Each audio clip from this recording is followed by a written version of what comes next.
This is Kathryn Reed, nutritionist at Seattle Athletic Club and Sound Health Connects. I wanted to invite you into my own kitchen to discuss Vegetables 2.0. All of us know a lot about nutrition.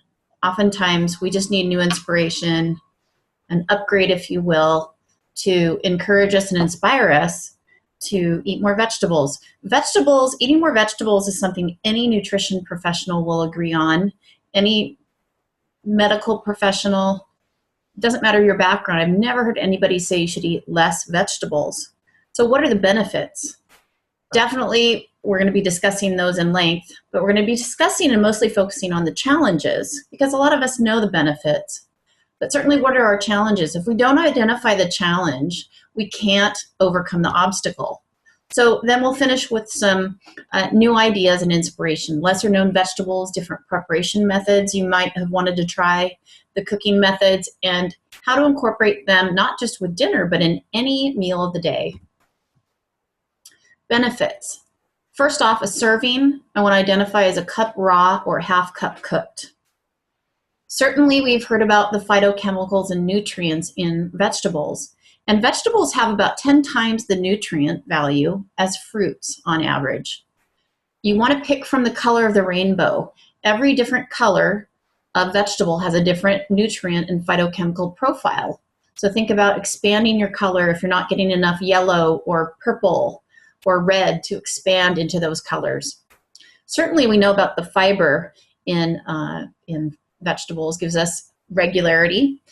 The volume in vegetables, especially at dinner time, I would argue, gives us that feeling of fullness that we're looking for. When you build half your plate vegetables at dinner time, which we'll talk more about in a minute, we feel fuller with less calories, and that helps us maintain a healthy weight. Another thing that helps us maintain a healthy weight is keeping a healthy microbiome. 2 years ago, a very, very important research study came out suggesting that it's the health of our gut microbiome that really matters. And we know that if you've been on antibiotics, it's important for you to try to restore the good bacteria that might have gotten killed off. Once you restore your healthy gut flora, though, we have to feed it every day. Studies show that people getting 25 grams of fiber a day, which is the recommendation, that went down one day, let's say down to 10 grams a day, their gut flora went down that particular day. So every day we need to think about feeding our bodies 25 grams of fiber. Now a cup raw or half cup cooked vegetables provides anywhere from 2 to 3 grams of fiber. Another important benefit is the hydrating effect of vegetables. Fruit as well, but certainly vegetables, when we hydrate with our diets, we don't have to worry as much about consuming liquids. So it just makes sense. They carry a lot of water in them. So what are the challenges? Taste and texture, time, cost and waste, and boredom. Those are the things I hear. So for people that struggle with taste and textures, first let's talk to those that say that vegetables taste bitter. I have clients who love vegetables, but some clients that say, I just don't like the way they taste. So first off, I would try to reduce your sugar intake. When you are consuming a lot of refined sugar, it deadens the taste buds, and you're going to taste bitter instead of sweet. But a lot of vegetables have a natural sweetness to them, but we don't want to deaden those tastes by consuming too much sugar. Another option for you is to roast vegetables. We'll talk about that cooking technique in a minute. It helps to sweeten them up. Certainly add a bit of butter or cheese to vegetables. Fat is not a bad thing. We just want to make sure we're not overdoing it in terms of saturated fat and calories. You can also think about cooking them down in soups, meaning a chunky vegetable soup or puree in a soup that has a lot of vegetables. Texture issues, we talked about roasting vegetables, and we're going to, again, discuss that in just a moment in depth. The soups, and then think about how you can provide some kind of healthful dip and dip your raw crudités in a dip. Now, you can certainly go with hummus or a healthy yogurt-based dip or a bean dip, another bean dip of some kind. But think about, too, how you might be able to have tuna fish for lunch. You make a tuna fish, but instead of having a tuna fish sandwich, you use your crudités to dip them in the tuna fish. And it's a wonderful way to get more vegetables at lunch. Time management. Think about the pre-cut and pre-washed options that are more popular at the grocery store. They're going to cost you about 40% more. So if you go in though and you realize that, well, I'm going to be able to keep these things for 2 weeks in a bag, and they're going to save me a huge amount of time, it could be a cost saver for you. You're going to avoid going out. You're going to get a healthier diet. So look for things like cubed butternut squash, some cut green beans, fingerling potatoes. I know they're more of a starch, but they are a starchy vegetable. More and more stores are offering beets that are pre-cooked and pre-cut. So for example, Trader Joe's has them in the refrigerator aisle. Costco has pre-cooked beets. So think about how you can add those in salads or just toss them in butter and heat them up for a nice side. The bagged salads are a great value, especially when you can find them at a good price. So my favorite place to buy them is Trader Joe's. I buy organic salad. They say it is about number 10 on the list of the Dirty Dozen, meaning it has a lot of pesticides. So if you can afford organic or find organic at a good price, do that. Look for more interesting blends like broccoli slaw, kale slaw, that you can add some tangy dressing to. You can also get the bagged kale or collard greens and braise them. This is a cooking method where you add about a half cup water or broth, and you go ahead and put a lid on after it starts to simmer, and it cooks it down nicely and tenderizes it and adds a little bit of flavor if you use the low sodium chicken broth or vegetable broth. Another time saver are the ready-made blends. Mirepoix is something that you use as a soup base. It's a diced blend of onion, celery, and carrot. And you can find that at Trader Joe's or other stores in already pre-cut. So that's a great start to your homemade soup. Fajita vegetables, you can buy them fresh or frozen, and that's a great time saver if you want to do fajitas. Chopped veggies come in all kinds of different packages. Think about how you can toss those with some salad dressing and have what I call a hard vegetable salad. Stir-fry veggies are great to have in hand. Fresh and frozen options for you. Huge time saver and huge important way to get more colors of the rainbow. So don't forget to keep those on hand, and especially the frozen ones, because you'll be able to keep those for about a year in your freezer. And think about the interesting blends that you can find frozen. In terms of just straight on vegetables frozen, I would recommend broccoli, Brussels sprouts, onions, leeks, spinach, corn, and peas as your best texture, best reheat from frozen types. Now let's talk about cost and waste. So definitely you can buy what is seasonal. I often buy asparagus in the spring because it's local, versus buying it in December when it comes from Mexico. So think about what is in season in your area and try to really buy those things. They're going to be high in nutrition and often a much better price and better for the environment. The bagged salads can be great if you are throwing away a lot of lettuce, even though they're a little bit more expensive. Definitely frozen vegetables are a great value, especially because the nutrients are very high. They're frozen right after they're picked, so the nutrients stay very, very high. If you haven't been to a farmer's market recently, in the springtime I would start to attend those, because you can go toward the end of the day and really bargain, because they don't want to leave with any of their extra fresh produce. Think too how you can use your leftovers. You might have little odds and ends at the end of the week that you want to use in an egg scramble or a frittata. Or even a soup. So think about what you've got left over, and maybe every week go through and make some kind of egg dish or soup that you can use those leftover bits. Boredom and variety. So if you've kind of stuck in a rut of having the same old green beans and broccoli, I want to push you to add beets in. Beets are on the sweeter side, and you can buy them pre-cooked. So that would be an easy one for you to try. Broccolini is another one that a lot of people that like more standard vegetables like. It's a half cross between asparagus and broccoli. And they're very long, and you can cut the stems up in your saute. So you don't just use the tops, you use the whole stem, and they're very, very tender.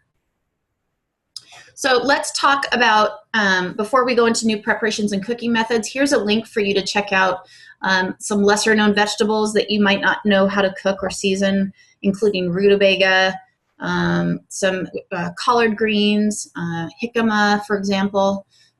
So take a look at those and see if you can try a new vegetable this coming week. Let's talk about some new ideas for cooking. We're going to talk about reinventing the salad. It doesn't have to be lettuce-based. Roasting vegetables. I'm going to give you a little tutorial on that. And a very easy vegetable lentil soup that I think is a wonderful 15-minute or less recipe to incorporate your leftover vegetables.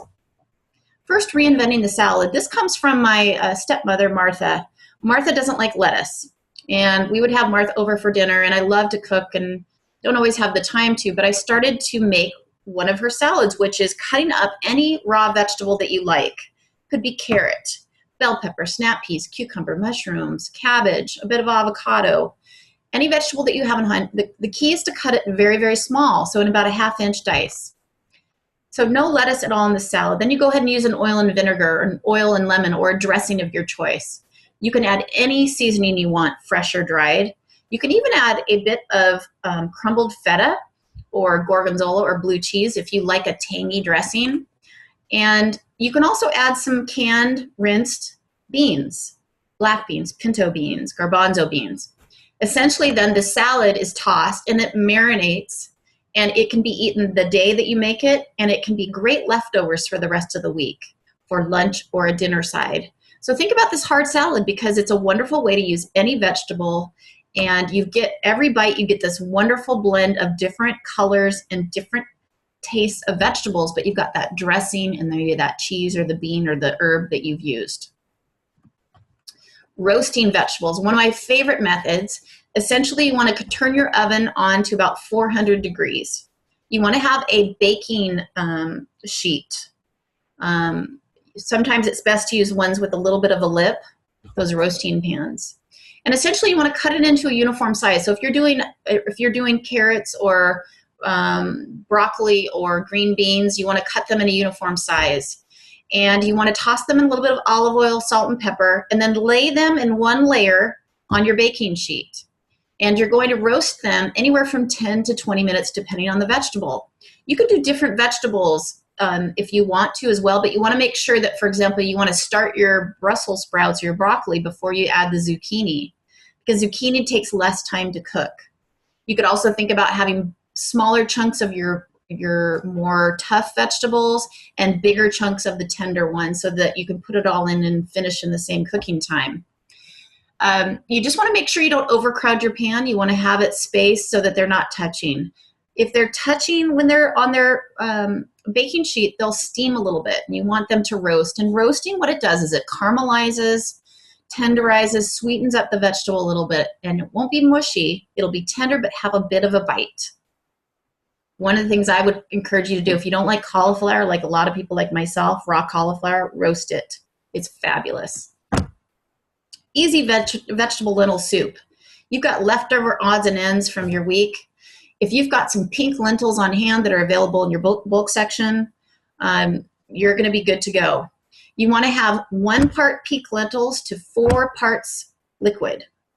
I use boxes of low sodium canned chicken broth. I always have those on hand, and any vegetable you like. You're essentially going to saute any of your harder, diced vegetables like onions and carrots.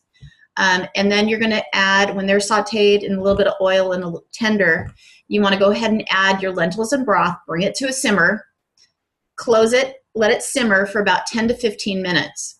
At the end, you can add your frozen peas. You could add your tomatoes, your spinach, and let it wilt. Season it with salt and pepper. Add a bit of curry powder if you like. That adds a really wonderful flavor to a lentil soup.